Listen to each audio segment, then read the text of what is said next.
പ്രാർത്ഥനയോടുകൂടി നമുക്ക് ഇന്നത്തെ ധ്യാനം ആരംഭിക്കാം. ദൈവത്തിൻ്റെ പരിശുദ്ധാത്മാവ് ഇറങ്ങി വന്ന് ഞങ്ങളെ അനുഗ്രഹിക്കണം. ശ്രോതാക്കളെയും അടിയനെയും അനുഗ്രഹിക്കണമേ.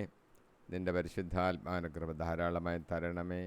വായി തുറക്കുമ്പോൾ കർത്താവ് തരുന്ന വാക്കുകൾ ഉപയോഗിച്ച് കർത്താവ് തരുന്ന ആശയങ്ങൾ പറയുവാൻ അടിയനെ ബലപ്പെടുത്തണമേ. ആഴമായ അർത്ഥതലങ്ങളിലേക്ക് ഞങ്ങളെ കൊണ്ടുപോകണമെന്ന് പ്രാർത്ഥിക്കുന്നു.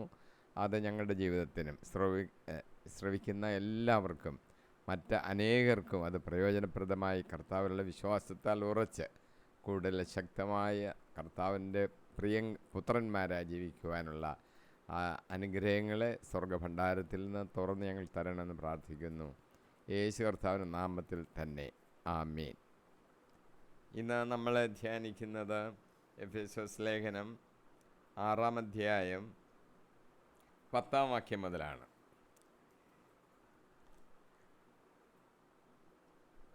അവസാനമായി കർത്താവിലും അവിടുത്തെ ശക്തിയുടെ പ്രാഭവത്തിലും കരുത്ത് ഉള്ളവരാകുവിൻ. സാത്താൻ്റെ കുടിലതന്ത്രങ്ങളെ എതിർത്ത് നിൽക്കാൻ ദൈവത്തിൻ്റെ എല്ലാ ആയുധങ്ങളും ധരിക്കുവിൻ. ആ സർവായുധങ്ങളെക്കുറിച്ച് താഴോട്ട് പറയുന്നത് 17 വരെയുള്ള വാക്യങ്ങൾ ഞാൻ ചേർത്ത് വായിക്കുകയാണ്. എന്തെന്നാൽ നമ്മൾ മാംസത്തിനും രക്തത്തിനും എതിരായിട്ടല്ല, പ്രഭുത്വങ്ങൾക്കും ആധിപത്യങ്ങൾക്കും ഈ അന്ധകാര ലോകത്തിൻ്റെ അധിപന്മാർക്കും സ്വർഗീയ ഇടങ്ങളിൽ വർത്തിക്കുന്ന തിന്മയുടെ ദുരാത്മാക്കൾക്കും എതിരായിട്ടാണ് പടവെട്ടുന്നത്. അതിനാൽ ദൈവത്തിൻ്റെ എല്ലാ ആയുധങ്ങളും ധരിക്കുവിൻ. തിന്മയുടെ ദിനത്തിൽ ചെറുത്ത് നിൽക്കാനും എല്ലാ കർത്തവ്യങ്ങളും നിറവേറ്റിക്കൊണ്ട് പിടിച്ചു നിൽക്കാനും അങ്ങനെ നിങ്ങൾക്ക് സാധിക്കും. അതിനാൽ സത്യം കൊണ്ട് അരമുറുക്കി നീതിയുടെ കവചം ധരിച്ച് നിങ്ങൾ ഉറച്ചു നിൽക്കുവിൻ. സമാധാനത്തിൻ്റെ സുവിശേഷത്തിലുള്ള ഒരുക്കമാകുന്ന പാദരക്ഷകൾ ധരിക്കുവിൻ. സർവോപരി ദുഷ്ടൻ്റെ ജ്വലിക്കുന്ന കൂരമ്പുകളെ കെടുത്തുന്നതിന് നിങ്ങളെ ശക്തരാക്കുന്ന വിശ്വാസത്തിൻ്റെ പരിച എടുക്കുവിൻ. രക്ഷയുടെ പടത്തൊപ്പി അണിയുകയും ദൈവവചനമാകുന്ന ആത്മാവിൻ്റെ വാൾ എടുക്കുകയും ചെയ്യുവിൻ. സർവായുധ വർഗങ്ങളെക്കുറിച്ച് 10 മുതൽ 17 വാക്യങ്ങളിൽ പൗലോസ് എഴുതിയിരിക്കുകയാണ്. സാത്താൻ്റെ എതിർപ്പും ആകാശശക്തികളുടെ ശത്രുത്വവും അവഗണിച്ചുകൊണ്ട് ശക്തിയും ദൃഢതയും പ്രാപിക്കാനുള്ള ക്രിസ്തീയ സ്രോതസ് എന്ന വിഷയം കൈകാര്യം ചെയ്തുകൊണ്ട് ഈ 10-ാമത്തെ വാക്യം മുതൽ ഒരു പ്രത്യേക ഭാഗം പൗലോസ് ഇവിടെ ആരംഭിക്കുകയാണ്. നാം ശക്തി സ്വീകരിക്കേണ്ടത് ക്രിസ്തുവിൻ്റെ കൃപാവരത്തിൽ നിന്നാണ്. 2 തിമോത്തിയോസ് 2:1 പറയുന്നു, എൻ്റെ മകനേ, നീ യേശുക്രിസ്തുവിൻ്റെ കൃപാവരത്തിൽ നിന്നും ശക്തി പ്രാപിക്കുക. ഒരു പോരാളി ധൈര്യപ്പെടുകയും ശക്തിപ്പെടുകയും വേണം. 1 രാജാക്കന്മാർ 2:1 മുതൽ 3 വാക്യങ്ങൾ. മരണമടുത്തപ്പോൾ ദാവീദ് പുത്രൻ സോളമനെ അടുത്ത് വിളിച്ച് ഇപ്രകാരം നിർദ്ദേശിച്ചു: മർത്യൻ്റെ പാതയിൽ ഞാനും പോകുന്നു.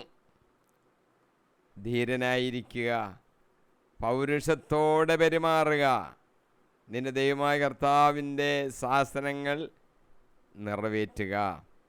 മോശയുടെ നിയമത്തിൽ എഴുതിയിട്ടുള്ളതുപോലെ അവിടുത്തെ മാർഗത്തിൽ ചരിക്കുകയും അവിടുത്തെ ചട്ടങ്ങളും പ്രമാണങ്ങളും കൽപ്പനകളും സാക്ഷ്യങ്ങളും അനുസരിക്കുകയും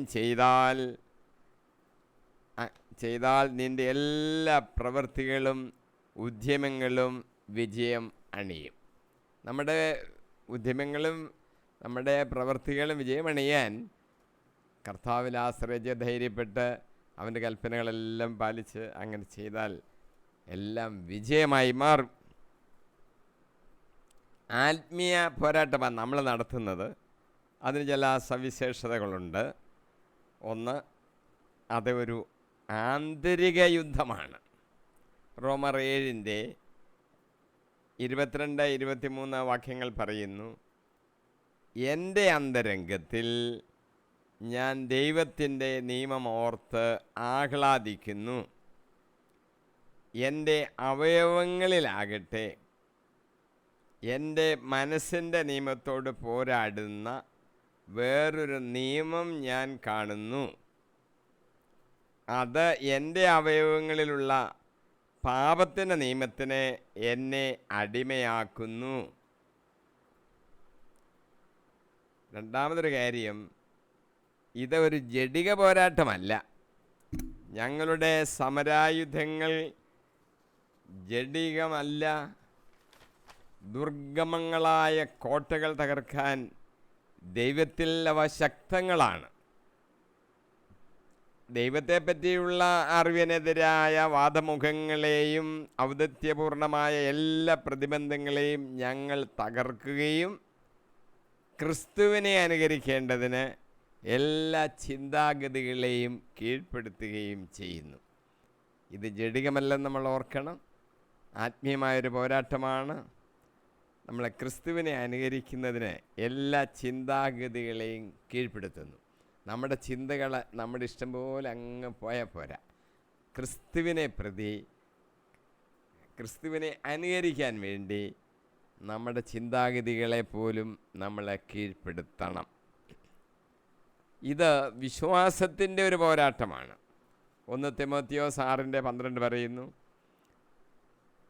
വിശ്വാസത്തിൻ്റെ നല്ല പോരാട്ടം നടത്തുകയും നിത്യജീവനെ മുറുകെ പിടിക്കുകയും ചെയ്യുക. ഇതിലേക്കാണല്ലോ നീ വിളിക്കപ്പെട്ടിരിക്കുന്നത്. അനേകം സാക്ഷികളുടെ മുൻപാകെ നീ ഇത് ദൃഢമായി ഏറ്റുപറഞ്ഞിട്ടുള്ളതാണല്ലോ. വിശ്വാസത്തിൻ്റെ നല്ലൊരു പോരാട്ടം നമ്മൾ നടത്തണം. അങ്ങനെ നിത്യജീവനെ നമ്മൾ മുറുകെ പിടിക്കണം. വിശ്വാസത്തിൻ്റെ നല്ല പോരാട്ടം മുറുകെ പിടിച്ച് നിത്യജീവനെ നമ്മൾ കൈക്കലാക്കണം. കഠിനമായിട്ട് പൊരുതി നിൽക്കണം. ഹെബ്രായർ 10:32, 33, 34 വാക്യങ്ങളിൽ ഇങ്ങനെ പറയുന്നു, നിങ്ങൾ പ്രബുദ്ധരാക്കപ്പെട്ടതിന് ശേഷം കഷ്ടപ്പാടുകളോടെ കഠിനമായി പൊരുതി നിന്ന ആ കഴിഞ്ഞ കാലങ്ങൾ ഓർക്കുവീൻ. ചിലപ്പോഴെല്ലാം നിങ്ങൾ വേദനയ്ക്കും അധിക്ഷേപത്തിനും പരസ്യമായി വിഷയമാക്കപ്പെടുകയും മറ്റ് ചിലപ്പോൾ ഇവ സഹിച്ചവരുമായി പങ്കുചേരുകയും ചെയ്തു. തടവിലായിരുന്നപ്പോൾ നിങ്ങൾ വേദനകൾ പങ്കിട്ടു. ധനത്തിൻ്റെ അപഹരണം സന്തോഷത്തോടെ നിങ്ങൾ സഹിച്ചു. എന്തെന്നാൽ കൂടുതൽ ഉത്കൃഷ്ടവും ശാശ്വതവുമായ ധനം നിങ്ങൾക്കുണ്ടെന്ന് നിങ്ങൾ അറിഞ്ഞിരിക്കുന്നു. ഈ ഭൂമിയിൽ വെച്ച് ധാരാളം സഹിക്കേണ്ടതായിട്ട് വരും. തടവിലായിരുന്നപ്പോഴത്തെ കാര്യവും പൗലോസ് പറയുന്ന കാര്യം, പൗലോസ് പല പ്രാവശ്യം തടവിലായിരുന്നു. നമുക്കിവിടെ വെച്ച് പല കഷ്ടതകൾ വരുന്നു, ധനം നഷ്ടമാകുന്നു. എന്നാലും നമ്മൾ വിഷമിച്ച് പോകുന്നില്ല. കാരണം നമുക്കൊരു പ്രത്യാശയുണ്ട്.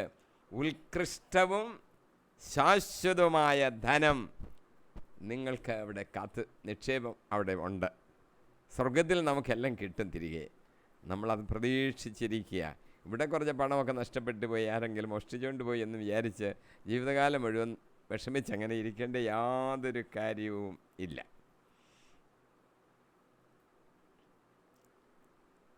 ആറ് മുതൽ 17 വരെ, 6-ാം അധ്യായത്തിൻ്റെ 11 മുതൽ 17 വരെയുള്ള വാക്യങ്ങൾ സാത്താൻ്റെ കുടിലതന്ത്രങ്ങളെ എതിർത്ത് നിൽക്കുവാൻ ദൈവത്തിൻ്റെ എല്ലാ ആയുധങ്ങളും ധരിക്കുവിൻ, ദൈവവചനമാകുന്ന ആത്മാവിൻ്റെ വാൾ എടുക്കുകയും ചെയ്യുവിൻ. നമ്മളൊരു പോരാട്ടം നടത്താൻ പോവുകയാണ്. അപ്പോൾ ദൈവവചനമാകുന്ന വാൾ തുടങ്ങി ദൈവത്തിൻ്റെ ആയുധവർഗങ്ങളുണ്ട്. അത് നമ്മൾ പിടിച്ചോണം, അത് ധരിക്കണം. നമുക്ക് ഒരു ആത്മീയമായൊരു ബലമുണ്ടായിരിക്കണം. മനുഷ്യർക്ക് പാപത്തെ ശാസിക്കാൻ ഈ ആത്മീയ ബലം നമ്മളെ ശക്തിപ്പെടുത്തും. മിക്കായുടെ പുസ്തകം 3:8 പറയുന്നു, ഞാനാകട്ടെ യാക്കോബിനോട് അവൻ്റെ അതിക്രമങ്ങളും ഇസ്രായേലിനോട് അവൻ്റെ പാപങ്ങളും വിളംബരം ചെയ്യുന്നതിനു വേണ്ടി കർത്താവിൻ്റെ ആത്മാവിനാലും ബലത്താലും നീതിയാലും ശക്തിയാലും നിറഞ്ഞിരിക്കുന്നു. ഇസ്രായേലിനോട് അവൻ്റെ പാപങ്ങളെക്കുറിച്ച് വിളംബരം ചെയ്യണം. അതുകൊണ്ട് എനിക്ക് ശക്തി വേണമല്ലോ. അപ്പോൾ ഞാനെന്തായിരിക്കുന്നു? കർത്താവിൻ്റെ ആത്മാവിനാൽ നിറഞ്ഞിരിക്കുന്നു, കർത്താവിൻ്റെ ബലത്താൽ നിറഞ്ഞിരിക്കുന്നു, കർത്താവിൻ്റെ നീതിയാൽ നിറഞ്ഞിരിക്കുന്നു, കർത്താവിൻ്റെ ശക്തിയാൽ നിറഞ്ഞിരിക്കുന്നു. എങ്കിലേ എനിക്ക് ഇസ്രായേലിനോട് അവരുടെ തെറ്റിനെക്കുറിച്ച് ഒന്ന് പറയുവാനായിട്ട് ശക്തി ലഭിക്കുകയുള്ളൂ. നാം ലഭിക്കുന്ന ഈ ആത്മീയ ബലമെന്ന് പറയുന്നത് ശാരീരിക ബലത്തേക്കാൾ ശക്തമാണത്. സക്കറിയ 4:6 പറയുന്നു, കർത്താവ് സെറുബാബേലിനോട് അരുളി ചെയ്യുന്നു, സൈന്യങ്ങളുടെ ബലത്താലല്ല, കരബലത്താലുമല്ല, എൻ്റെ ആത്മാവിനാലാണ്. യുദ്ധം ചെയ്യുന്ന കാര്യമാണ്. സൈന്യങ്ങളുടെ കർത്താവ് അങ്ങനെയാണ് അരുളി ചെയ്തിരിക്കുന്നത്. ക്രിസ്തു എന്ന് പറയുന്നത് പോലും ശക്തിയുടെ പരമ ദൃഷ്ടാന്തമാണ്. ലൂക്കാസ് 4:14 നമ്മളൊരു കാര്യം വായിക്കുന്നു, യേശു ആത്മാവിൻ്റെ ശക്തിയോടുകൂടെ ഗലീലിലേക്ക് മടങ്ങിപ്പോയി.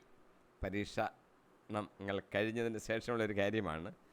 യേശു ഗലീലയിലേക്ക് കടന്നുപോയത് ആത്മാവിൻ്റെ ശക്തിയോടുകൂടിയാണ്.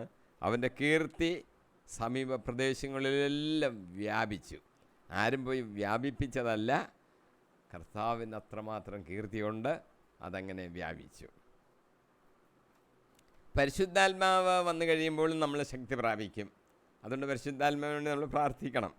അപ്പോസ്തലപ്രവൃത്തികൾ 1:8 പറയുന്നു, കർത്താവ് പറഞ്ഞതാണ്, എന്നാൽ പരിശുദ്ധാത്മാവ് നിങ്ങളുടെ മേൽ വന്നു കഴിയുമ്പോൾ നിങ്ങൾ ശക്തി പ്രാപിക്കും.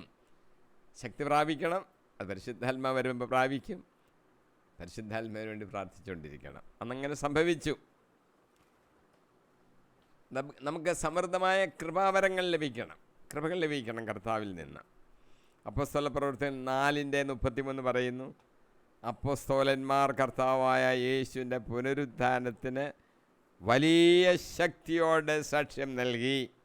അവരെല്ലാവരുടെയും മേൽ കൃപയും കൃപാവരം സമൃദ്ധമായി ഉണ്ടായിരുന്നു. എന്തുകൊണ്ടാണ് അവർക്ക് ഉയർത്തെഴുന്നേറ്റ യേശുവിനെ ശക്തമായി പ്രഘോഷിക്കാൻ സാധിച്ചത്? അവരുടെ എല്ലാവരുടെയും മേൽ കൃപാവരം സമൃദ്ധമായി ഉണ്ടായിരുന്നു. മനുഷ്യരെ സംബന്ധിച്ച് പറഞ്ഞാലേ മാനുഷികമായ ബലഹീനത ഉള്ളവരാണ് മനുഷ്യർ. ഉദാഹരണങ്ങളാണ് നമ്മൾ ചിന്തിക്കാൻ പോകുന്നത്. മരുഭൂമി യാത്രയിൽ മാംസം ലഭിക്കാതെ വന്നപ്പോൾ ഇസ്രായേൽ ജനം മോശയ്ക്കെതിരായിട്ട് വെറുത്തു. മോശയോടല്ലാതെ പിന്നെ അവർക്കാരോടും പറയാനില്ലാത്തതുകൊണ്ട് അവർ മോശയ്ക്ക് എതിരായിട്ടങ്ങ് വെറുക്കുക. മാംസം ഇറച്ചിയൊന്നും കിട്ടുന്നില്ല തിന്നാൻ. മോശ യഹോവയുടെ ഇങ്ങനാണ് പ്രാർത്ഥിച്ചത്. സംഖ്യാപുസ്തകം 11-ാം 14-15 വാക്യങ്ങൾ, ഈ ജനത്തെ മുഴുവൻ താങ്ങാൻ ഞാൻ ശക്തനല്ല. യഹോവയോട് പറയുക, അത് എൻ്റെ കഴിവിന് അതീതമാണ്. ഇപ്രകാരമാണ് അവിടുന്ന് എന്നോട് വർത്തിക്കുന്നതെങ്കിൽ കൃപ തോന്നി എന്നെ കൊന്നുകളയണം. എനിക്കിതെല്ലാം കൊണ്ട് ചെയ്യാൻ പ്രയാസമാണ്. ഈ കഷ്ടത ഞാൻ കാണാതിരിക്കട്ടെ. മനുഷ്യൻ ബലഹീനനാണെന്ന് നമ്മൾ അവിടെ നിന്ന് കാണുകയാണ്. കർത്താവ് ഗദസമേനായിൽ പ്രാർത്ഥിക്കുന്ന ഒരു സംഭവം മത്തായിയുടെ സുവിശേഷം 26-ാം അധ്യായത്തിൽ വിവരിച്ചിട്ടുണ്ട്. 26-40 വാക്യം ഇങ്ങനെയാണ് പറയുന്നത്, പ്രാർത്ഥനയ്ക്ക് ശേഷം അവൻ ശിഷ്യന്മാരുടെ അടുത്തേക്ക് വന്നു. അപ്പോൾ അവർ ഉറങ്ങുന്നത് കണ്ടു. അവൻ പത്രോസിനോട് ചോദിച്ചു, എന്നോടുകൂടെ 1 മണിക്കൂർ ഉണർന്നിരിക്കുവാൻ നിങ്ങൾക്ക് കഴിഞ്ഞില്ലേ? നിങ്ങൾ എന്നെ പ്രതി ഇപ്പോഴങ്ങ് ജീവൻ ഒടുക്കും. എന്നെ പ്രതി എൻ്റെ കൂടെ വന്ന മറ്റു ശത്രുക്കളെ ഇല്ലാതാക്കുവാൻ പരിശ്രമിക്കും. മരിക്കേണ്ടി വന്നാൽ ഞങ്ങൾക്ക് പ്രശ്നമല്ല എന്ന് പറഞ്ഞ് കൂടെ വന്നുകൊണ്ടിരുന്ന പത്രോസും കൂട്ടരും ഇപ്പോൾ യേശു നോക്കിയപ്പോൾ നല്ല ഉറക്കം. അയ്യോ, നിങ്ങൾക്ക് 1 മണിക്കൂർ പോലും ഉണർന്നിരിക്കാൻ കഴിഞ്ഞില്ലേ? മനുഷ്യൻ്റെ ബലഹീനതയാണ് നമ്മളിവിടെ കാണുന്നത്. 1 കൊരിന്ത്യർ 3:2 പൗലോസ് കൊരിന്ത്യക്കാരോട് പറയുന്നു, ഗുരുവായ ഭക്ഷണം കഴിക്കാൻ നിങ്ങൾ ശക്തരല്ല, അതിനാൽ നിങ്ങൾക്ക് ഞാൻ പാൽ തന്നു, ഇപ്പോഴും നിങ്ങൾ ആ അവസ്ഥയിലാണ്. അർത്ഥം നമുക്ക് മനസ്സിലാകാനേ ഉള്ളൂ. വിശ്വാസ സത്യങ്ങളുടെ ആഴമായ തലങ്ങളിലേക്ക് വിശദീകരിച്ചൊന്നും കൊടുക്കാതെ അതിൻ്റെ ആദ്യ ഭാഗങ്ങൾ, അത്യാവശ്യമായ യേശുക്രിസ്തുവിൽ കൂടെയുള്ള രക്ഷയെ സംബന്ധിക്കുന്ന ആ പഠനം, അങ്ങനെ സിമ്പിളായിട്ടുള്ള ചില കാര്യങ്ങളൊക്കെ പറഞ്ഞ് അവരെ പഠിപ്പിച്ചു. അതുകൊണ്ടാണ് നിങ്ങൾക്ക് ഞാൻ പാലാ തന്നത്. കുഞ്ഞുങ്ങൾക്ക് പാലാണല്ലോ കൊടുക്കുന്നത്. ഗുരുവായ ഭക്ഷണമൊന്നും നിങ്ങൾക്ക് തന്നില്ല. കാരണം നിങ്ങൾ അതൊന്നും, ആ ഗുരുവായ ഭക്ഷണം ദഹിക്കാനുള്ള കഴിവ് നിങ്ങൾക്ക് ഉണ്ടായിരുന്നില്ല. അതുകൊണ്ട് ഞാൻ നിങ്ങൾക്ക് പാല് തന്നു. അപ്പോൾ മനുഷ്യന് കഴിവ് അത്രയൊക്കെ ഉള്ളൂ എന്ന് നമ്മൾ മനസ്സിലാക്കണം. മനുഷ്യൻ ദൈവത്തിൽ ആശ്രിതനാണ്. നമ്മൾ ദൈവത്തെ ആശ്രയിച്ചാണ് ഓരോ സ്റ്റെപ്പും ഓരോ നിമിഷവും മുന്നോട്ട് പോകുന്നത് എന്ന് നമ്മൾ മനസ്സിലാക്കിക്കണം. 2 ദിനവൃത്താന്തം 20-ാം അധ്യായം 12-ാം വാക്യം ഇങ്ങനെ പറഞ്ഞിരിക്കുന്നു, ഞങ്ങളുടെ ദൈവമേ, അങ്ങേ അവരുടെ മേൽ ന്യായവിധി നടത്തുകയില്ലേ? ഞങ്ങൾക്കെതിരെ വരുന്ന ഈ വലിയ സൈന്യവ്യൂഹത്തോട് പൊരുതാൻ ഞങ്ങൾ അശക്തരാണ്. എന്ത് ചെയ്യേണ്ടു എന്ന് ഞങ്ങൾക്കറിയില്ല. എങ്കിലും ഞങ്ങൾ അങ്ങയെ അഭയം പ്രാപിക്കുന്നു. ഞങ്ങൾക്കെതിരായ ശത്രുക്കളൊക്കെ വന്ന് ഞങ്ങളെ ആക്രമിക്കുകയാണ്. ഞങ്ങൾ ബലഹീനരാ. എന്ത് ചെയ്യണമെന്ന് ഞങ്ങൾക്ക് അറിയത്തില്ല കർത്താവേ. ഏതായാലും നിന്നിൽ ഞങ്ങൾ ആശ്രയിച്ച് ഞങ്ങൾ നിന്നിൽ അഭയം പ്രാപിച്ചിരിക്കുക. അല്ലാതെ ഞങ്ങൾക്ക് ഒന്നും ചെയ്യാൻ സാധിക്കത്തില്ല. ബലഹീനരാണ് ഞങ്ങൾ. സങ്കീർത്തനം 127-ന്റെ 1-ാമത്തെ വാക്യം, കർത്താവ് വീട് പണിയുന്നില്ലെങ്കിൽ പണിക്കാരുടെ അധ്വാനം വ്യർത്ഥമാണ്. കർത്താവ് നഗരം കാക്കുന്നില്ലെങ്കിൽ കാവൽക്കാർ ഉണർന്നിരിക്കുന്നതും വ്യർത്ഥം. കർത്താവ് ചെയ്യണം. കർത്താവിൽ നമ്മൾ ആശ്രയിക്കണം. അവനോട് ചോദിക്കണം. അവനോട് ചേർന്ന് അവൻ വീട് പണിയുന്നു, അവൻ കാവൽ നിൽക്കുന്നു എങ്കിലേ ഇതിൽ വിജയമുള്ളൂ. ഇല്ലെങ്കിൽ പരാജയമാണെന്ന് നമ്മൾ ഓർക്കണം. അവനെ കൂടാതെ നമുക്ക് ഒന്നും ചെയ്യുവാൻ സാധ്യമല്ല. ജെറമ്യ 10:23 പറയുന്നു, കർത്താവേ, മനുഷ്യൻ്റെ മാർഗങ്ങൾ അവൻ്റെ നിയന്ത്രണത്തിലല്ലെന്നും നടക്കുന്നവനെ തൻ്റെ ചുവടുകൾ സ്വാധീനമല്ലെന്നും എനിക്കറിയാം. നടക്കുന്നവന് പോലും അവൻ്റെ കാലിന് അവന് സ്വാധീനമുണ്ടോ? ഇല്ലെന്ന് എനിക്കറിയാമെന്നാണ് ജെറമ്യ പറഞ്ഞിരിക്കുന്നത്. നമുക്കിപ്പോൾ അറിയാം. അല്പം പ്രായമൊക്കെ ആകുമ്പോഴത്തേന് പിന്നെ നടക്കാൻ പോലും വയ്യാത്ത അവസ്ഥയില്ല ഈ മനുഷ്യന്. ചിലരൊക്കെ വടിയൊക്കെ കുത്തി കുറച്ച് നടക്കുന്നുണ്ട്, എന്നാലും ഒരു കാലിന് പോലും സ്വാധീനമില്ലാത്ത അവസ്ഥയിലാണ് മനുഷ്യൻ ജീവിക്കുന്നത് എന്ന് നമ്മൾ മനസ്സിലാക്കണം. യോഹന്നാൻ സുവിശേഷം 3:27 യോഹന്നാൻ പ്രതിവചിച്ചു, സ്വർഗത്തിൽ നിന്ന് നൽകപ്പെടുന്നില്ലെങ്കിൽ ആർക്കും ഒന്നും സ്വീകരിക്കാൻ സാധിക്കുകയില്ല. സ്വർഗത്തിൽ നിന്ന് നൽകപ്പെടുന്ന അനുസരിച്ചല്ലാതെ ആർക്കും ഒന്നും സ്വീകരിക്കുവാൻ സാധിക്കുകയില്ല. യോഹന്നാൻ 15:5 യേശു കർത്താവ് തന്നെ ഒരു കാര്യം പറഞ്ഞിരിക്കുന്നു, ഞാൻ മുന്തിരിച്ചെടിയാണ്, ഞാൻ മുന്തിരിച്ചെടിയും നിങ്ങൾ ശാഖകളുമാണ്. ആരെ എന്നിലും ഞാൻ അവനിലും വസിക്കുന്നു, അവനേറെ ഫലം പുറപ്പെടുവിക്കുന്നു. എന്നിൽ വസിക്കണം, ഞാൻ അവനിലും വസിക്കണം, എങ്കിലേ ഈ ഫലമൊക്കെ പുറപ്പെടുവിക്കാനൊക്കത്തുള്ളൂ. മുന്തിരിച്ചെടിയിൽ നിന്ന് വെട്ടി മാറി അപ്പുറത്ത് മാറി ഒരു ശാഖയായിട്ട് കിടന്നാൽ ആ ശാഖ ഉണങ്ങിപ്പോവേ ഉള്ളൂ, ഫലമൊന്നും പുറപ്പെടുവിക്കാനൊക്കത്തില്ല. കർത്താവിനോട് ചേർന്ന് നിന്നെങ്കിൽ മാത്രമേ ഫലം പുറപ്പെടുവിക്കുവാൻ സാധിക്കത്തുള്ളൂ. മനുഷ്യൻ ബലഹീനനാണെന്നാണ് നമ്മൾ ചിന്തിച്ചത്. ഈ മനുഷ്യൻ്റെ ബലഹീനതയുടെ പാരമ്യത്തിൽ ദൈവം നമ്മുടെ സഹായത്തിന് എത്തും, അതിന് സംശയമൊന്നുമില്ല. സങ്കീർത്തനം 116:6 പറയുന്നു, എളിയവരെ കർത്താവ് പരിപാലിക്കുന്നു. ഞാൻ നിലം പറ്റിയപ്പോൾ അവിടുന്ന് എന്നെ രക്ഷിച്ചു. നമുക്കൊരു ദൃഷ്ടാന്തമുണ്ട്. മർക്കോസിൻ്റെ സുവിശേഷത്തിൽ കൊടുങ്കാറ്റ് വന്ന് അടിക്കുമ്പോൾ ഗലീലി കടലിൽ അക്കരയ്ക്ക് ശിഷ്യന്മാരോടൊപ്പം യേശു വഞ്ചിയിൽ യാത്ര ചെയ്യുകയായിരുന്നു. വലിയൊരു കൊടുങ്കാറ്റുണ്ടായി. ഗുരു, ഞങ്ങൾ നശിക്കാൻ പോകുന്നു, നീ ഇത് ഗവനിക്കുന്നില്ലേ? കാറ്റൊക്കെ അങ്ങുണ്ടായി. അവരിപ്പോൾ വെള്ളത്തിലങ്ങ് വീണ് മരിച്ചു പോകുമെന്നുള്ള ഒരു ഭയം അവർക്കുണ്ടായി. കർത്താവിടെ തലയാണയിൽ ഉറങ്ങുന്നുണ്ട്.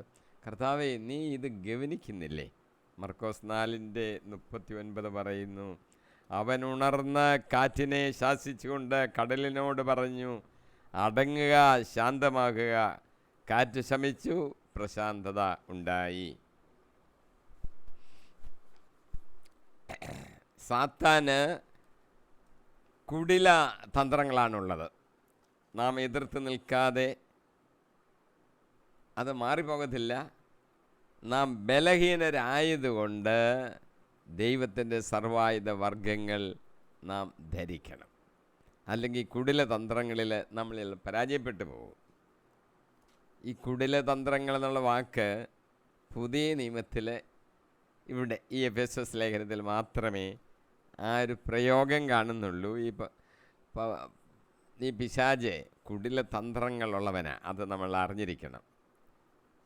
എഫേസോസിലും കാതോലിക്ക ലേഖനങ്ങളിൽ മാത്രമേ സാത്താൻ എന്ന വാക്ക് പ്രയോഗിക്കുന്നുള്ളൂ. സാധാരണ പിശാച് എന്നാണ് പൗലോസും അങ്ങനെ ഉപയോഗിക്കാറുള്ളത്. പക്ഷേ എഫേസോസ് ലേഖനത്തിൽ സാത്താൻ എന്നാണ് ഉപയോഗിച്ചിരിക്കുന്നത്. ഇനി നമുക്ക് ദൈവത്തിൻ്റെ സർവായുധ വർഗം ഉപയോഗിക്കണം സാത്താനോട് എതിർത്ത് നിൽക്കാൻ. അതിനെക്കുറിച്ച് ഇനി പൗലോസ് നമുക്ക് പറഞ്ഞു തരുന്നത് വളരെ പ്രധാനപ്പെട്ടൊരു ഭാഗമാണ്. സർവായുധ വർഗം എന്തെല്ലാമാണെന്ന് നമ്മൾ അറിഞ്ഞിരിക്കണം. അത് നമ്മൾ ധരിക്കണം. സാത്താനോട് പോരാടാൻ വേണ്ടിയാണ്. ഒരു പടയാളിയുടെ ചിത്രമാണ് പൗലോസ് ഇവിടെ വരച്ച് കാണിക്കുന്നത്. തടവിലായിരിക്കുന്ന പൗലോസിനെ ഒരു റോമൻ പടയാളി നിഴലുപോലെ പിന്തുടരുന്നു. റോമൻ ജയിലിൽ പൗലോസ് തടവുകാരനാണ്. അതുകൊണ്ട് ഒരു പടയാളി കൂടെ ഉണ്ട്. അപ്പോൾ അയാളുടെ നിയന്ത്രണത്തിലാണ് കാര്യങ്ങളൊക്കെ നീങ്ങുന്നത്. സുവിശേഷ വേലയൊക്കെ ചെയ്യുന്നു, എഴുതുന്നു ഒക്കെ ഉണ്ടെങ്കിലും പടയാളി കൂടെ നിൽക്കുകയാണെന്നുള്ളൊരു സംഗതിയുണ്ട്. ഒരു നിഴൽ പോലെ അവൻ ആ പടയാളി അവിടെ നിൽക്കും. ഇപ്പോൾ ഒരു പടയാളിയുടെ ചിത്രമാണ് നമുക്ക് ഈ സർവായുധവർഗം ധരിക്കുന്നത് പറയുമ്പോൾ പൗലോസ് നമുക്ക് ചൂണ്ടിക്കാണിക്കുന്നത്. ക്രിസ്ത്യ ജീവിതത്തെ ഒരു യുദ്ധമായിട്ടാണ് പൗലോസ് അവതരിപ്പിച്ചിരിക്കുന്നത്. അപകടകാരിയായ ശത്രുവിനെതിരായി പോരാടണം. ആയുധങ്ങളുടെ ഒരു നീണ്ട പട്ടിക തന്നെ പൗലോസ് ഇവിടെ തന്നിട്ടുണ്ട്. അതിൽ ആക്രമണത്തിന് ഉപയോഗിക്കുന്ന ആയുധം, ഒരായുധമേ ആക്രമിക്കാനായിട്ട് ഉപയോഗിക്കാനുള്ളൂ. അത് ദൈവവചനമാകുന്ന ആത്മാവിൻ്റെ വാളാണ്. ദൈവവചനമാണ്, അതാണ് വാള്, അതാണ് ഉപയോഗിക്കേണ്ടത്. ബാക്കി പറഞ്ഞിരിക്കുന്നതെല്ലാം സ്വരക്ഷയ്ക്ക് വേണ്ടിയുള്ള കാര്യങ്ങളാണ്. വചനമാകുന്ന വാളിന് എല്ലാറ്റിനെയും തകർക്കാൻ കഴിയും. അതുകൊണ്ട് നമ്മൾ വചനം പഠിക്കണം, അത് പ്രായോഗികമാക്കണം, ഉപയോഗിക്കാൻ അറിഞ്ഞിരിക്കണം. ഉപയോഗിക്കേണ്ട സമയത്ത് കൃത്യസമയത്ത് ഉപയോഗിക്കേണ്ട ക്രമത്തിൽ ഈ വചനങ്ങൾ ഉപയോഗിക്കണം. മനസ്സിലിരുന്നാൽ പോരാ, അത് ഉപയോഗിക്കണം. ദാവീദ് ഗോലിയാത്തിനെ കൊല്ലുന്നൊരു സംഭവം 1 ശമൂവേൽ 17-ാം അധ്യായത്തിൽ വിവരിച്ചിട്ടുണ്ട്. 1 ശമൂവേൽ 17-ാം അധ്യായം 45-ാം വാക്യം പറയുന്നത്, യുദ്ധത്തിന് അങ്ങോട്ട് ചെല്ലുമ്പോൾ ദാവീദ് പറഞ്ഞൊരു വാചകമാണ് ഗോലിയാത്തിനോട്, വാളും കുന്തവും ചാട്ടുളിയുമായി നീ എന്നെ നേരിടാൻ വരുന്നു. ഞാനാകട്ടെ നീ നിന്ദിച്ച ഇസ്രായേൽ സേനകളുടെ ദൈവമായ കർത്താവിൻ്റെ നാമത്തിലാണ് വരുന്നത്. ഞാൻ യഹോവയുടെ നാമത്തിൽ വരികയാണ്. നീയാണെങ്കിൽ വാള കുന്തമൊക്കെ പിടിച്ചോണ്ടാണ് വരുന്നത്. എനിക്കതൊന്നുമില്ല. പക്ഷേ യഹോവയുടെ നാമം ഞാൻ മുറുകെ പിടിച്ചിരിക്കുന്നു. കല്ലും കവണയും ഉപയോഗിച്ച് ഒറ്റ ഏറ് ഗോലിയാത്ത് വീണു, എലിയാത്തിനെ കൊന്നു. ദൈവത്തിൽ ആശ്രയിച്ച് വിജയം നേടുവാൻ കഴിയും. ഇതാണ് നാം ഇവിടെ കാണുന്നത്. നമ്മളെ ജഡത്തിൽ ജീവിക്കുന്നു, എന്നാൽ സമരായുധങ്ങൾ ജഡികമല്ല. ജഡത്തിൽ ജീവിക്കുമ്പോഴും ആയുധം അത് ജഡികമായ ആയുധങ്ങളല്ല. 2 കൊരിന്ത്യർ 10:3-4 ഞങ്ങൾ ജീവിക്കുന്നത് ജഡത്തിലാണെങ്കിലും ജഡിക പോരാട്ടമല്ല ഞങ്ങൾ നടത്തുന്നത്. എന്തുകൊണ്ടെന്നാൽ ഞങ്ങളുടെ സമരായുധങ്ങൾ ജഡികമല്ല. ദുർഗമങ്ങളായ കോട്ടകൾ തകർക്കാൻ ദൈവത്തിൽ അവ ശക്തങ്ങളാണ്.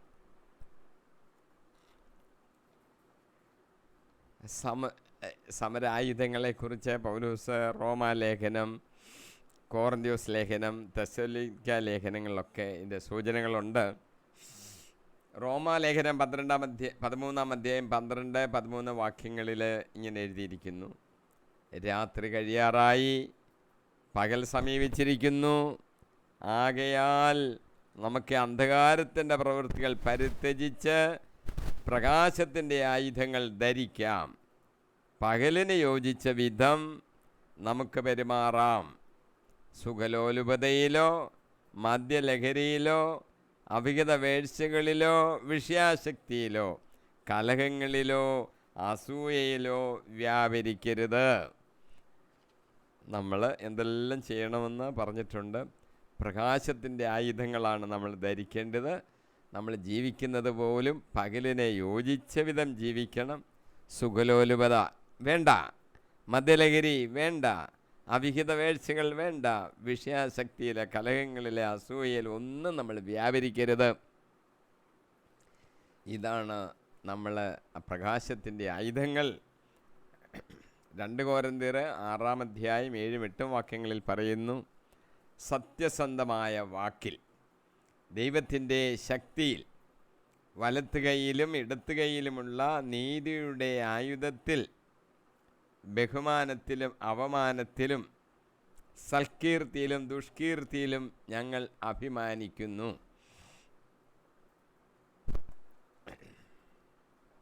ഒന്ന് തെസ്സലോനിക്ക 5:8 പറയുന്നു: പകലിൻ്റെ മക്കളായ നമുക്ക് വിശ്വാസത്തിൻ്റെയും സ്നേഹത്തിൻ്റെയും കവചവും രക്ഷയുടെ പ്രത്യാശയാകുന്ന പടത്തൊപ്പിയും ധരിച്ച് സുബോധമുള്ളവരായിരിക്കാം. വിശ്വാസത്തിൻ്റെ സ്നേഹത്തിൻ്റെ കവചം നമുക്ക് വേണം. പിന്നെ നമ്മളൊരു പടത്തൊപ്പി വെച്ചിരിക്കുന്നു, രക്ഷയുടെ പ്രത്യാശയാകുന്ന പടത്തൊപ്പിയാണ്. നമുക്കൊരു പ്രത്യാശ എപ്പോഴും വേണം. പ്രത്യാശയില്ലാതല്ല ക്രിസ്ത്യാനികൾ ജീവിക്കുന്നത്. നമുക്കൊരു പ്രത്യാശയുണ്ട്. വിശ്വാസം, സ്നേഹം, പ്രത്യാശ, 3 വാക്കുകളാണല്ലോ ഒരു ക്രിസ്ത്യാനി മുന്നോട്ട് നയിക്കുന്നത്. നമുക്ക് കിട്ടും ഒരു സ്വർഗം, നിത്യജീവൻ, കർത്താവിനോടുകൂടി നിത്യമായി ജീവിക്കുന്ന ഒരു അനുഭവം. അത് കിട്ടുമെന്നുള്ള പ്രത്യാശയിലാണ് നമ്മൾ ജീവിക്കുന്നത്. അതാണ് നമ്മുടെ പടത്തൊപ്പി. അത് ധരിച്ചിരിക്കണം. അത് ഒരിക്കലും ഇല്ലാതായി പോകരുത്. അങ്ങനെയൊക്കെ ആകുമ്പോൾ നമ്മൾ സുബോധമുള്ളവരാണ്. അപ്പോൾ സുബോധമുള്ളവരെ പോലെ പ്രവർത്തിക്കുക. അങ്ങനെയാണല്ലോ ഇളയ മകൻ സുബോധം വന്നപ്പോൾ അപ്പൻ്റെ അടുത്തേക്ക് തിരിച്ചു പോകാമെന്ന് വിചാരിച്ചത്. ദൈവത്തിൻ്റെ സർവായുധ വർഗങ്ങൾ എഫേസ്യ ലേഖനത്തിൽ ഇച്ചിരി വിശദമായിട്ട് എഴുതിയിട്ടുണ്ട്. അതിലൊരു വലിയ ലിസ്റ്റ് തന്നിട്ടുണ്ട്.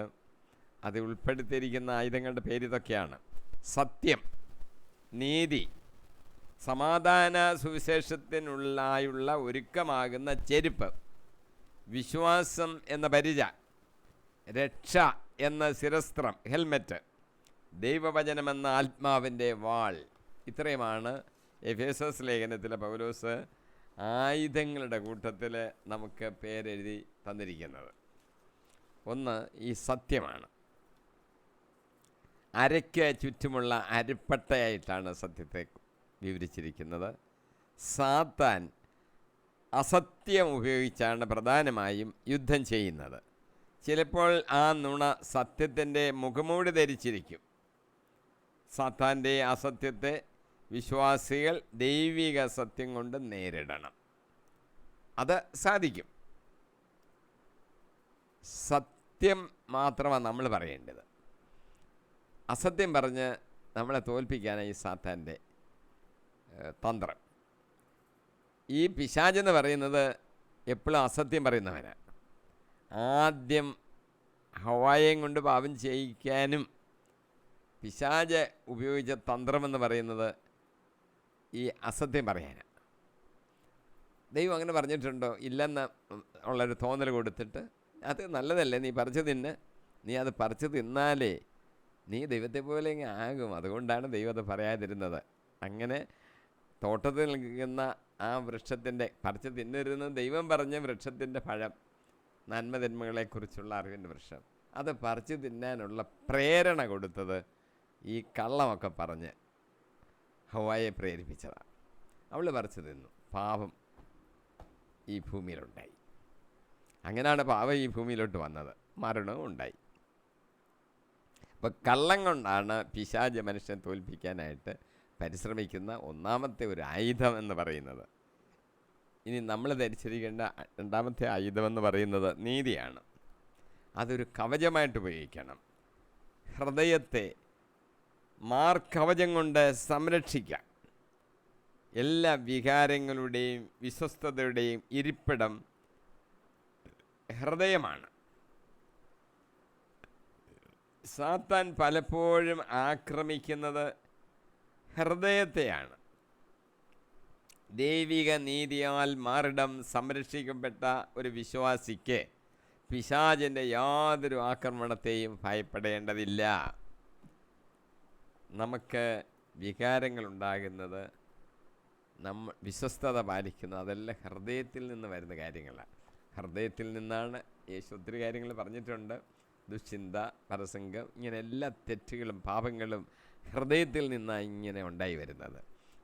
ഉള്ളിൽ നിന്നാണ് പാപം ഉണ്ടാകുന്നതെന്ന് കർത്താവ് പഠിപ്പിച്ചു. അല്ല നമ്മൾ തിന്നുന്ന ചില ഭക്ഷണ സാധനങ്ങളല്ല നമ്മളെ പാപികളാക്കുന്നത്. അത് പഠിപ്പിക്കാൻ വേണ്ടിയാണ് കർത്താവ് പറഞ്ഞത്. അപ്പോൾ നീതി എന്നൊരു കവചം നമ്മൾ ഉപയോഗിച്ചാൽ നമ്മൾ പിശാചിൻ്റെ ഈ തന്ത്രത്തിൽ പരാജയപ്പെട്ടു പോകത്തില്ല. നമ്മുടെ ഹൃദയ വികാരങ്ങളെ നിയന്ത്രിക്കാനും അത് സഹായകമാകും. മൂന്നാമത് പറഞ്ഞിരിക്കുന്ന ആയുധം സമാധാനത്തിൻ്റെ സുവിശേഷത്തിലുള്ള ഒരുക്കമെന്ന ചെരുപ്പ് ധരിക്കാനാണ് പറഞ്ഞത്. ഇത് ചെരുപ്പായിട്ടാണ് പൗലോസ് ഉപമിച്ച് പറയുന്നത്. നടന്നു പോയി സുവിശേഷം അറിയിക്കുന്നതിനെയാണ് ഇത് സൂചിപ്പിക്കുന്നത് എന്ന് നമുക്ക് ധരിക്കാം. സുവിശേഷ ഘോഷണം ആവശ്യമില്ലാത്തതാ, അത് ലജ്ജാകരമാണ് എന്ന് പിശാച് അവകാശപ്പെടും. ഇത് സുവിശേഷം അറിയിക്കുന്നുണ്ട്, എന്തോ ഗുണം? പറഞ്ഞിട്ട് ആരെങ്കിലും കേട്ടോ? ലഘുലേഖകളൊക്കെ കൊണ്ട് കൊടുത്തല്ലോ, വല്ല പ്രയോജനം ഉണ്ടായോ? എത്രയോ ലക്ഷങ്ങൾ ഈ സുവിശേഷ പ്രസംഗം കേൾക്കാൻ വന്നു, ആരെങ്കിലും രക്ഷിക്കപ്പെടുന്നുണ്ടോ? ആവശ്യമില്ലാത്തതാണെന്നുള്ളൊരു തോന്നൽ ഈ പിശാച് നമ്മുടെ ഹൃദയങ്ങളിലേക്ക് ഉണ്ടാക്കാൻ ശ്രമിക്കും. വേറൊന്ന്, അത് ലജ്ജാകരമാണെന്ന് പറഞ്ഞു തരും. നാണക്കേടല്ലേ ഇതൊക്കെ ഇവിടെ പറയുന്നത്? പ്രത്യേകിച്ച് സുവിശേഷം പ്രസംഗിക്കാൻ അനുവാദമില്ലാത്ത രാജ്യങ്ങൾ, നമ്മുടെ ഇന്ത്യക്കാണെങ്കിൽ പണ്ടെല്ലാം സ്വാതന്ത്ര്യമായിരുന്നെന്നാണ് പറഞ്ഞത്. ഇപ്പം ക്രിസ്തുവിനെക്കുറിച്ചൊരു വാക്ക് പറയുമ്പോൾ തന്നെ പിടിച്ചു കെട്ടി ജയിലിൽ അടയ്ക്കുന്ന ഒരു രാഷ്ട്രമായി മാറിയിരിക്കുകയാണെന്ന് നമുക്കറിയാം. അപ്പോൾ അവജ്ഞ തോന്നും, കാരണം നമ്മളെ അവർ പിടിച്ച് ജയിലിലിടാനുള്ള സാഹചര്യങ്ങൾ ഉണ്ടാക്കിയിരിക്കുകയാണ്. സുവിശേഷ പ്രചരണത്തിനിടയിൽ സ്വാഭാവികമായും നമുക്ക് ചില പ്രതികരണങ്ങൾ ആൾക്കാരിൽ നിന്നുണ്ടാകും. അത് നമ്മളെ മനസ്സ് മടുപ്പിക്കുന്നതായിരിക്കും. അതുകൊണ്ടൊക്കെ സുവിശേഷ വേല കുറഞ്ഞു പോകുന്നുണ്ട്. എന്നാൽ നാം പ്രസംഗിക്കാതെ, നമ്മൾ ഈ വിഷയത്തെക്കുറിച്ച് സംസാരിക്കാതെ മറ്റുള്ളവർ എങ്ങനെ ഈ സമാധാന സുവിശേഷം അറിയും? നമ്മുടെ ജീവിതം കൊണ്ടൊക്കെ എങ്ങനെ സാക്ഷ്യപ്പെടുത്താമെന്ന് അച്ഛൻ പലരും പറയും. ജീവിതം കൊണ്ട് സാക്ഷ്യപ്പെടുത്തിയാലും സുവിശേഷം എന്താണെന്ന് മറ്റുള്ളവർ അറിയണമെങ്കിൽ അത് പറഞ്ഞു പഠിപ്പിച്ചാലേ പറ്റുള്ളൂ. നാം നല്ലവരായിരിക്കും, എളിമയുള്ളവരായിരിക്കും, സ്നേഹം കാണിക്കും. പക്ഷേ സുവിശേഷം, യേശുക്രിസ്തു നമുക്ക് വേണ്ടി മരിച്ചു, അതിൽ വിശ്വസിക്കുന്ന നമുക്ക് അവനെ രക്ഷകനായി വിശ്വസിക്കുന്നത് കൊണ്ടാണ് രക്ഷ ലഭിക്കുന്നതെന്നുള്ള സത്യം നമ്മൾ പറയാതൊന്നും അവർക്ക് മനസ്സിലാകത്തില്ല. അതുകൊണ്ട് പറയണമെന്നുള്ളത് അത്യാവശ്യമാണ്. സമാധാന സുവിശേഷത്തിലുള്ള ഒരുക്കം ചെരുപ്പ് പോലെ സദാ കാലിൽ അണിയുമ്പോൾ ദൈവിക പ്രചോദനത്താൽ പ്രവർത്തനത്തിനായി നാം സദാ ഉത്സാഹഭരിതരായി തീരും. ആ ചെരുപ്പ് നമ്മൾ അണിഞ്ഞിരിക്കണം. സുവിശേഷം സർവരും കേൾക്കേണ്ടത് ആവശ്യമാകുന്നു. മർക്കോസ് 16:15-16 യേശു കർത്താവ് അവൻ 11 പേരോടായിട്ട് പറയുകയാണ്, നിങ്ങൾ ലോകമെങ്ങും പോയി എല്ലാ സൃഷ്ടികളോടും സുവിശേഷം പ്രസംഗിക്കുവീൻ. എല്ലാ സൃഷ്ടികളോടും സുവിശേഷം പ്രസംഗിക്കുവീൻ. വിശ്വസിച്ച് സ്നാനം സ്വീകരിക്കുന്നവൻ രക്ഷിക്കപ്പെടും, വിശ്വസിക്കാത്തവൻ ശിക്ഷിക്കപ്പെടും. പ്രസംഗിക്കുക എന്നുള്ള വാക്ക് യേശു കർത്താവ് പറയുന്നുണ്ട്. അല്ലാതെ നിങ്ങൾ പോയി അവരുടെ ഇടയിൽ താമസിക്കുക, നിങ്ങളുടെ ജീവിതം കണ്ട് അവർ മാനസാന്തരപ്പെടുമെന്നൊന്നും അല്ല യേശു പറഞ്ഞത്. ജീവിതം കൊണ്ടുള്ള സാക്ഷ്യം വേണം, പക്ഷേ അതുകൊണ്ടൊന്നും അല്ല അവർ വിശ്വാസത്തിലേക്ക് വരുന്നത്. അവരോട് പ്രസംഗിക്കണം എന്ന് യേശു പറഞ്ഞിട്ടുണ്ട്. രക്ഷിക്കപ്പെടുന്നതിന് സുവിശേഷത്തിൽ വിശ്വസിക്കേണ്ടതായിട്ട് ഉണ്ട്. അതുകൊണ്ട് സുവിശേഷം അറിയിക്കുവാൻ നാം കടപ്പെട്ടിരിക്കുന്നു. മാത്രമല്ല, യേശു കർത്താവ് നമ്മോട് കൽപ്പിച്ചിരിക്കുന്നു, നമ്മെ അതിന് നിയോഗിച്ചിരിക്കുന്നു. ഇത് നാം മനസ്സിലാക്കണം. നമ്മുടെ പാപപരിഹാർത്ഥമായി നമുക്ക് വേണ്ടി സ്വയം ബലിയർപ്പിക്കപ്പെട്ട യേശു കർത്താവ് അല്ലാതെ വേറെ ഒരു രക്ഷകൻ നമുക്ക് വേണ്ടി നൽകപ്പെട്ടിട്ടില്ലെന്ന് നാം വിശ്വസിക്കുകയും ആ വിശ്വാസം ഏറ്റുപറയുകയും വേണം. പകരം മറ്റാരും നമ്മെ രക്ഷിക്കുകയില്ല. അടുത്ത ആയുധം വിശ്വാസമാണ്. അതാണ് പരിച.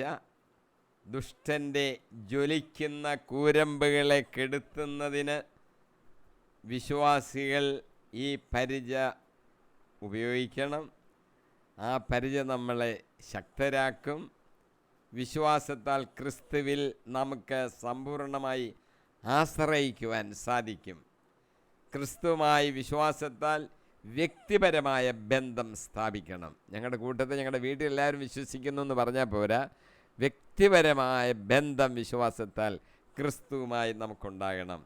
അപ്പോൾ സാത്താൻ്റെ പരീക്ഷകളിൽ നമ്മുടെ മനസ്സ് തളരുകയില്ല. പുരാതന കാലത്തെ ഏറ്റവും ഭീകരമായ യുദ്ധ ഉപകരണമായിരുന്നു ഈ തീ അമ്പുകൾ എന്ന് മനസ്സിലാക്കിക്കണം.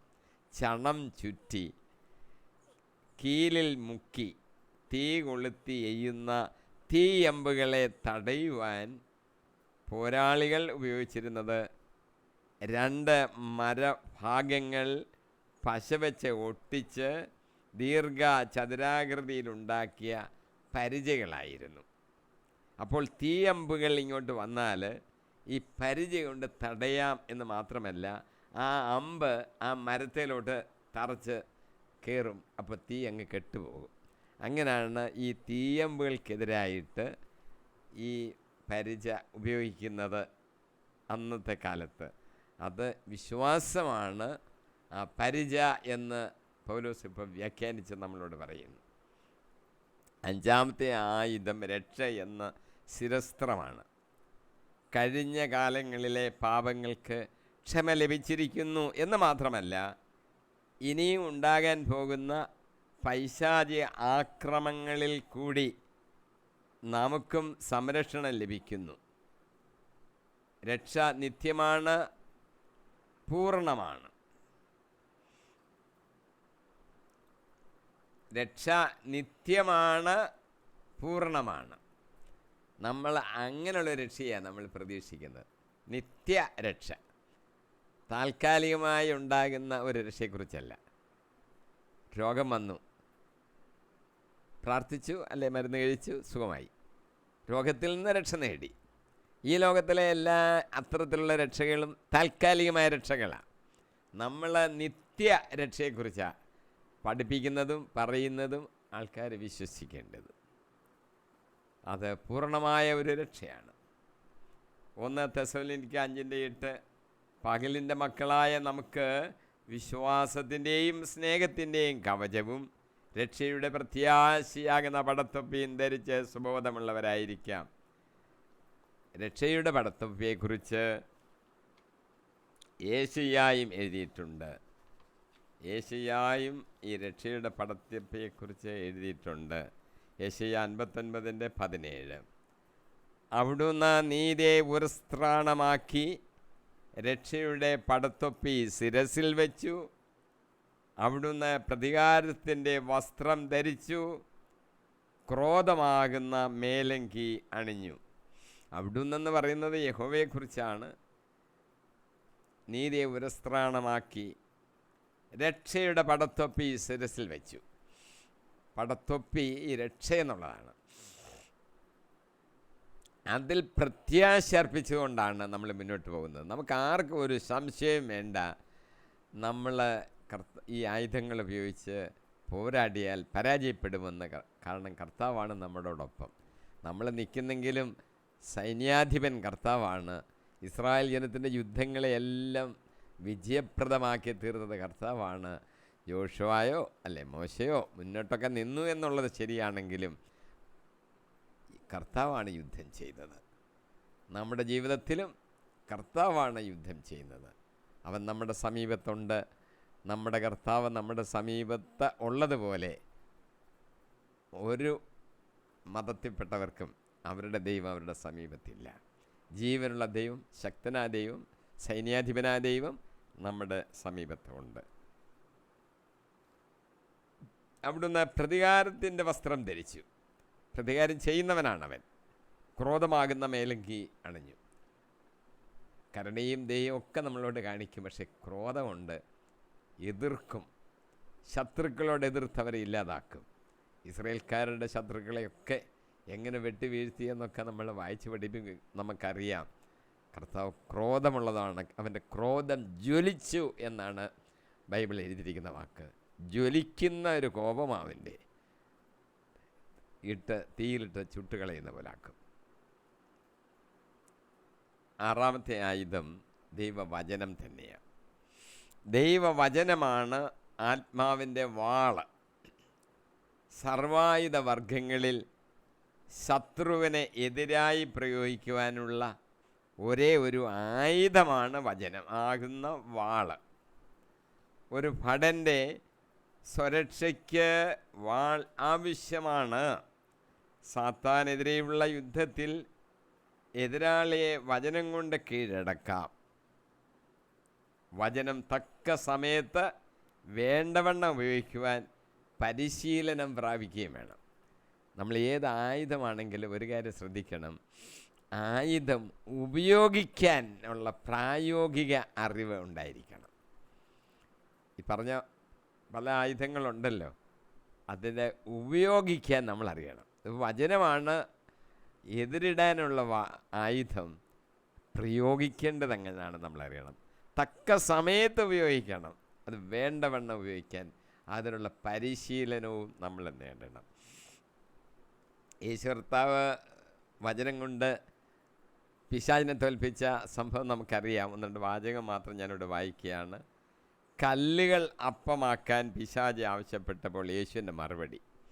മത്തായിയുടെ സുവിശേഷം 4:4.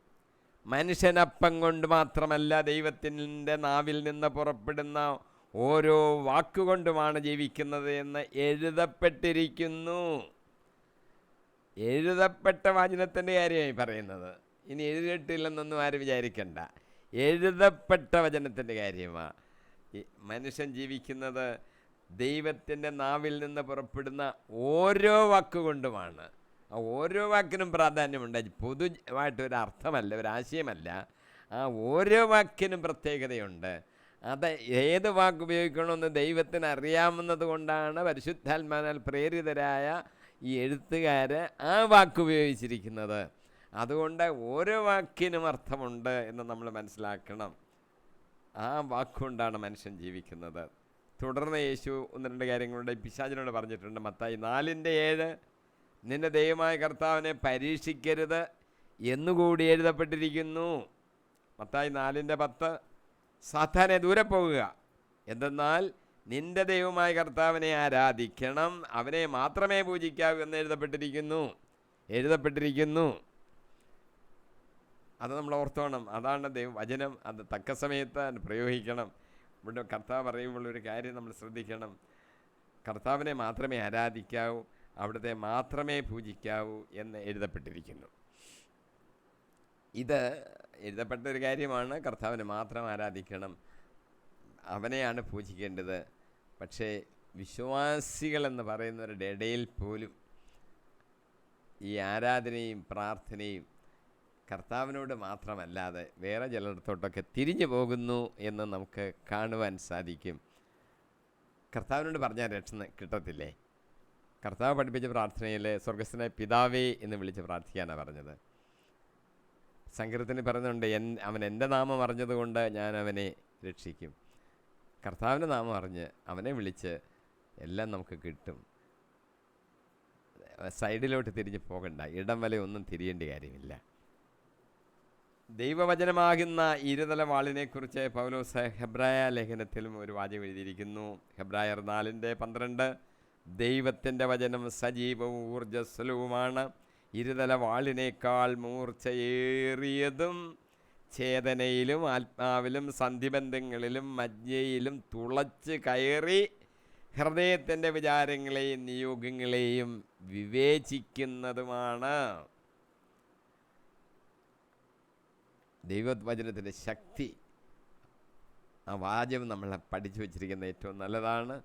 നമ്മുടെ ഹൃദയ വിചാരങ്ങളിൽ കൂടെ അത് തുളച്ച് കയറും. കർത്താവ് തന്നെ നമുക്കൊരു പ്രതിരോധമാണ്. സങ്കീർത്തനം 5:11 പറയുന്നു, അങ്ങയിൽ ശരണം പ്രാപിക്കുന്നവർ സന്തോഷിക്കട്ടെ, അവർ എന്നും ആനന്ദഭരിതരായി സംഗീതം ആലപിക്കട്ടെ, അങ്ങയുടെ നാമത്തെ സ്നേഹിക്കുന്നവരെ സംരക്ഷിക്കണമേ. ഒട്ടും നമ്മളെ ഭാരപ്പെടേണ്ടതില്ല. കർത്താവ് നമ്മളെ സംരക്ഷിക്കും. കർത്താവാണ് സംരക്ഷിക്കുന്നത് എന്ന് നമ്മൾ ഓർക്കണം. സങ്കീർത്തനം 31:2 പറയുന്നു, എൻ്റെ നേരെ ചെവിചായിച്ച് എന്നെ അതിവേഗം വിടുവിക്കണമേ, അവിടുന്ന് എൻ്റെ അഭയശിലയും എനിക്ക് രക്ഷ നൽകുന്ന ശക്തി ദുർഗവും ആയിരിക്കണമേ. 17 വരെയുള്ള വാക്യങ്ങളിലാണ് സർവായുധ വർഗത്തെക്കുറിച്ച് പൗലോസ് എഴുതിയിരിക്കുന്നത്. ഇനി 18 മുതൽ 24 വരെയുള്ള വാക്യങ്ങൾ പൗലോസ് എഫേസസ് ലേഖനം ഉപസംഹരിക്കാൻ പോവുകയാണ്. 18 മുതൽ 24 വരെയുള്ള വാക്യങ്ങൾ, നിങ്ങൾ അപേക്ഷകളോടും യാചനകളോടും കൂടെ എല്ലാ സമയവും ആത്മാവിൽ പ്രാർത്ഥനാ നിരതരായിരിക്കുവിൻ, എല്ലാവർക്കും കൃപയും നിത്യജീവനും ഉണ്ടാകട്ടെ. ഞാൻ ചുരുക്കി 2 വാചകമേ വായിച്ചുള്ളൂ. 6 മുതൽ 18 മുതൽ 24 ഒരു വാക്യങ്ങൾ കൂടി എഫേസസ്കാർക്കുള്ള ലേഖനം പൗലോസ് ഉപസംഹരിക്കുകയാണ്. ശത്രു ശക്തികൾക്കെതിരായി പ്രാർത്ഥിക്കുവാൻ പൗലോസ് ആഹ്വാനം ചെയ്യുന്നു. ഈ ഭാഗത്ത് പ്രാർത്ഥനയെക്കുറിച്ച് പൗലോസ് എടുത്തു പറയുകയാണ്. എല്ലാവരും ഒന്ന് പ്രാർത്ഥിക്കണം, എനിക്ക് വേണ്ടിയും പൗലോസിന് വേണ്ടിയും പ്രാർത്ഥിക്കണം എന്നാണ് പൗലോസ് പറയുന്നത്. സുവിശേഷത്തിൻ്റെ രഹസ്യം ധൈര്യമായി പ്രസംഗിക്കുവാൻ പൗലോസിന് വേണ്ടി പ്രാർത്ഥിക്കണം എന്ന് പൗലോസ് ആവശ്യപ്പെടുന്നു. പൗലോസിൻ്റെ ആഗ്രഹം ഇത് മാത്രമാണ്, പ്രസംഗിക്കണം. എന്തിന്? സുവിശേഷത്തിൻ്റെ രഹസ്യം ധൈര്യമായിട്ട് പ്രസംഗിക്കണം. അതിന് കഴിവ് കിട്ടണം. പൗലോസിന് വേണ്ടി പ്രാർത്ഥിക്കണമെന്നാണ് ആവശ്യപ്പെടുന്നത്. ഇവിടെ വിശ്വാസികളുടെ കൂട്ടായ്മയെ സംബന്ധിച്ച് അദ്ദേഹത്തിനൊരു നല്ല നിശ്ചയമുണ്ട്. പൗലോസ് ഞാൻ തന്നെ അങ്ങ് പ്രാർത്ഥിച്ചോളാം എന്നല്ല പറഞ്ഞത്, വിശ്വാസികളെല്ലാവരും കൂടെ ഒന്നിച്ച് പ്രാർത്ഥിക്കണം. അതാണ് ഒരു കൂട്ടായ്മ എന്ന് പറയുന്നത്. അപ്പോൾ അതിൻ്റെ കാര്യത്തെ ഒന്ന് സ്ട്രെസ് ചെയ്തിട്ടാണ് പൗലോസ് ഇവിടെ പറയുന്നത്. അതിനെ സംബന്ധിച്ച്, കൂട്ടായ്മയെ സംബന്ധിച്ച് പൗലോസിന് ഒരു നിശ്ചയമുണ്ട്. പ്രാർത്ഥനയെക്കുറിച്ചാണ് പൗലോസ് ആ വാചകങ്ങൾ പ്രധാനമായിട്ടും പറയുന്നത്. പിന്നെ അദ്ദേഹം തിക്കിക്കോസ് എന്ന് പറയുന്ന ആളിനെക്കുറിച്ച് എഴുതിയിട്ടുണ്ട്. അദ്ദേഹത്തിൻ്റെ കൈവശമായിരിക്കും ഒരു പക്ഷെങ്കിൽ ഈ ലേഖനം കൊടുത്തയച്ചത് എന്ന് വിചാരിക്കാം. കൊളോസോസ് ലേഖനത്തിലും ഈ തിക്കിക്കോസിനെ കുറിച്ച് പറഞ്ഞിട്ടുണ്ട്. ഒരു പക്ഷെങ്കിൽ ഈ 2 ലേഖനങ്ങൾ ഒരേ സമയത്ത് തിക്കിക്കോസിനെ ഏൽപ്പിച്ച് അയച്ചതായിരിക്കാൻ സാധ്യതയുണ്ട്. അതുകൊണ്ടായിരിക്കും അദ്ദേഹത്തിൻ്റെ പേരിവിടെ എടുത്തു പറയുന്നത്. കർത്താവിൽ ഒരു വിശ്വസ്ത ശുശ്രൂഷകനാണ് അദ്ദേഹം. നമുക്ക് ഒരു സ്ഥിരോത്സാഹം ഉണ്ടായിരിക്കണം. ഹെബ്രായ ലേഖനം 12:1-2 വാക്യങ്ങളിൽ പറയുന്നു, നമ്മെ വിഷമിപ്പിക്കുന്ന ഭാരവും പാപവും നമുക്ക് നീക്കിക്കളയാം, നമുക്കായി നിശ്ചയിച്ചിരിക്കുന്ന ഈ ഓട്ടപ്പന്തയം സ്ഥിരോത്സാഹത്തോടെ നമുക്ക് ഓടിത്തീർക്കാം. നമ്മുടെ വിശ്വാസത്തിൻ്റെ നാഥനും അതിനെ പൂർണ്ണതയിൽ എത്തിക്കുന്നതിനുമായ യേശുവിനെ മുന്നിൽ കണ്ടുകൊണ്ട് വേണം നാം ഓടാൻ. നമ്മുടെ ജീവിതം, ക്രിസ്തീയ ജീവിതം ഒരു ഓട്ടപ്പന്തയമാണ്, ഓടുകയാണ്. അതിനെ നമുക്ക് നിശ്ചയിച്ചിരിക്കുന്ന ഈ ഓട്ടപ്പന്തയം സ്ഥിര ഉത്സാഹത്തോടുകൂടി ഓടണം. നിന്ന് പോയാൽ പറ്റത്തില്ല. സ്ഥിര ഉത്സാഹത്തോടെ പോകണം. വിശ്വാസത്തിൻ്റെ നാഥനും അതിൻ്റെ പൂർണ്ണതയിൽ എത്തിക്കുന്നതിനുമായ യേശുവിനെ മുന്നിൽ കണ്ടുകൊണ്ട് വേണം നമ്മൾ ഓടുമ്പോൾ നമ്മുടെ മുമ്പിൽ യേശുവിനെ കണ്ടുകൊണ്ട് വേണം ഓടാൻ. അവൻ വിശ്വാസത്തിൻ്റെ നാഥനാണ്, അതിനെ പൂർണ്ണതയിൽ എത്തിക്കുന്നവനാണ്. അങ്ങനെ നമ്മൾ ഓടുമ്പോൾ വിജയിക്കും. പൗലോസ് പറഞ്ഞു, ഞാൻ ഓടി വിജയിച്ചു, നിത്യരക്ഷയുടെ ആ കിരീടം എനിക്ക് വേണ്ടി ഒരുക്കി വച്ചിരിക്കുന്നു. അത് നമുക്ക് ലഭിക്കും. അതുകൊണ്ട് ആ പ്രത്യാശയെ നമുക്ക് മുന്നോട്ട് പോകാം. ക്ലോസ് ചെയ്യുമ്പോൾ കൃപയും സമാധാനവും ആശംസിച്ചുകൊണ്ട് പൗലോസ് എഫെസസ് ലേഖനം ഉപസംഹരിക്കുകയാണ്. ഇനി നമുക്ക് അടുത്ത ആഴ്ച ഫിലിപ്പിയ ലേഖനത്തിലൂടെ പ്രവേശിക്കാം. ഇന്ന് നാം പഠിക്കുകയും ധ്യാനിക്കുകയും ചെയ്തത് എഫെസസ് 6:10 മുതൽ 24 വരെയുള്ള വാക്യങ്ങളാണ്. കർത്താവിലും അവൻ്റെ ശക്തിയുടെ പ്രാഭവത്തിലും കരുത്തുള്ളവരാകണം. ക്രിസ്തുവിൻ്റെ കൃപാവരത്തിൽ നിന്ന് നാം ശക്തി പ്രാപിക്കണം. ആത്മീയമായ ഒരു പോരാട്ടമാണ് നാം നടത്തുന്നത്. സാത്താൻ്റെ കുടില തന്ത്രങ്ങളെ നാം എതിർത്ത് നിൽക്കണം. ദൈവത്തിൻ്റെ സർവായുധവർഗം നാം ധരിക്കണം. ആയുധങ്ങളെക്കുറിച്ചൊക്കെ നമ്മൾ ഇച്ചിരൂടെ വിശദമായിട്ട് പഠിച്ചു കഴിഞ്ഞു. 24 വാക്യം വരെയുള്ളൂ. അതോടുകൂടി ഈ ലേഖനം ഉപസംഹരിക്കുന്നു. നമുക്ക് കൃപയും സമാധാനവും പൗലോസ് ആശംസിച്ചിട്ടുണ്ട്. ദൈവത്തിൻ്റെ പരിശുദ്ധാത്മാവ് നമ്മളെ സമാധാനത്തിലും കൃപയിലും നടത്തട്ടെ എന്ന് ഞാൻ ആശംസിക്കുന്നു, പ്രാർത്ഥിക്കുന്നു. ഇനി നമുക്ക് 159 എപ്പിസോഡ് അടുത്ത ആഴ്ച. അതിൽ നമുക്ക് ഫിലിപ്പിയ ലേഖനം ആരംഭിച്ച് അത് പഠിച്ച് ധ്യാനിച്ച് മുന്നോട്ട് പോകാം. പരിശുദ്ധാത്മാവ് നമ്മളെ വഴി നടത്തട്ടെ എന്ന് പ്രാർത്ഥിക്കുന്നു. യേശു കർത്താവിൻ്റെ നാമത്തിൽ തന്നെ. ആമീൻ, ആമീൻ, ആമീൻ.